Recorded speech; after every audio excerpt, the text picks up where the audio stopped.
Respected dear family members, my pranams to you.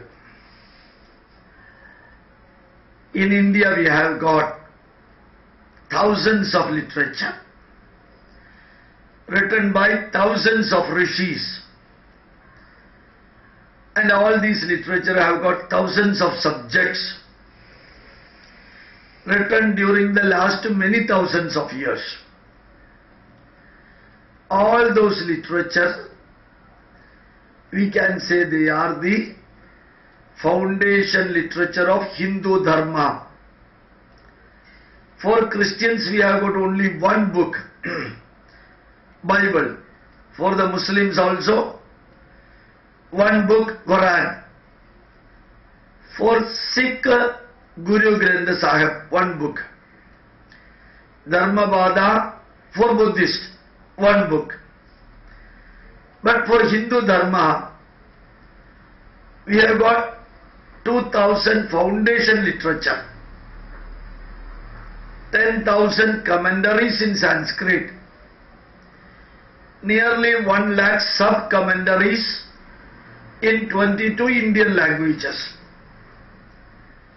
Why so many books were written? Answer is very simple. One book cannot give all the knowledge needed for human being. One acharya or one guru cannot give all the knowledge needed for human beings. The interest of the people will not be one subject. Different people will be having different interest in different subjects. And the book written during a particular period may not be applicable for the total duration of human life for thousands of years. So one book, one acharya, one subject, one era of writing or a book written during a particular period cannot cater the need of the people living in different countries during different periods, having different tastes and a different intellectual capacity. So, the intellectual capacity of the people vary, academic qualifications vary, social experiences will be varying, age will also be different for people. When we say to the people that you should follow only one book, naturally it will not cater the need or intellectual satisfaction of that particular individual. So variety of books are needed. Just like different types of songs are there, different types of movies are there, different types of foods are there, different types of vehicles are there, houses are there, roads are there, different types of clothing and dresses are there. Difference, that is the rule of the nature. Unity in diversity. Like that, when we say that you should read only this book, it will not be catering the intellectual capacity of the individual. So, we ancient Indians have written nearly 18 plus 18, 36 Puranas. That is exclusively for conveying the messages for a glorious life through stories. For common man, listening the stories will be really interested and enchanting also. They love to listen the stories. At lower level, just like the children, people will be eagerly waiting to listen the stories. For them, 36 huge Puranas ancient Indian rishis have written. So the Puranas convey the messages for the glorious life through stories. From there, when you elevate to the next level, we can say it is Mahabharata. 1,25,000 slokas are there. of which almost 60,000 slokas convey the messages through the stories of animals. In Puranas, the stories are connected with avataras, asuras, rakshasas, kings, rishis and so on. But in Mahabharata, the stories explained in almost 60,000 slokas. Those stories are all connected with animals.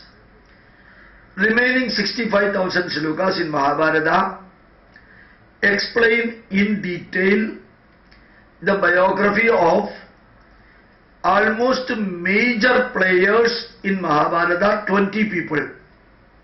Even though in Mahabharata thousands of characters are there, thousands of historical figures are there, major 20 people are there. We can say maybe heroes. Their biographies are written in Mahabharata. That is the second level at a higher position. When you elevate further, stories are not there at all. Only Valmiki Ramayana explain the experiences of history of major characters in Valmiki Ramayana, 20 people, again 20 people. In Mahabharata also 20 people, major heroes. In Ramayana also heroes 20 people, others are also there. No stories at all. If we say the line stories of Ramayana, it will be wrong. It is history, itihas, adi kavyam, 24,000 slokas. Like we have got 24 letters in Gayatri Mantra, 24,000 slokas. It's the real biography of the 20 people connected directly or indirectly with the Lord Rama. So from the Puranic level we have to elevate to Mahabharata level. From the Mahabharata level we have to elevate to Valmiki Ramayana level, where no stories are there. From there we have to elevate to the Vedic level. In Vedas, only messages are given. No stories are there. No individual experiences are explained or any other things are mentioned. No heaven, no hell. All the explanations goes to messages for the human race, for elevating the mind, body, family, culture, society, nation and all related parameters and factors. So Vedas give you the messages, Puranas give you the stories, Mahabharata give you the story plus experiences, Ramayana gives you the experiences, and Vedas give you the messages, and Upanishads give you fifth level. Upanishads and Darshanas give you the truth and fact about life. So we should remember why we have got so many books. So many books are needed for catering the intellectual need, enthusiasm of the people. Just like we have got thousands and thousands of movies, thousands and thousands of different types of songs, thousands of novels, all these cater the need of the people living in different parts of the world, different ages, different interests. So in India, Hindu Dharma has got so many books. Some people used to say, one book can give you all the knowledge. Then why should you need so many books? The answer is very simple. Suppose you are learning or teaching chemistry. Can you learn and teach chemistry using one book? Can you subscribe that book for the 4th standard student? Same book for 10th standard student? Same book for postgraduate or PhD student?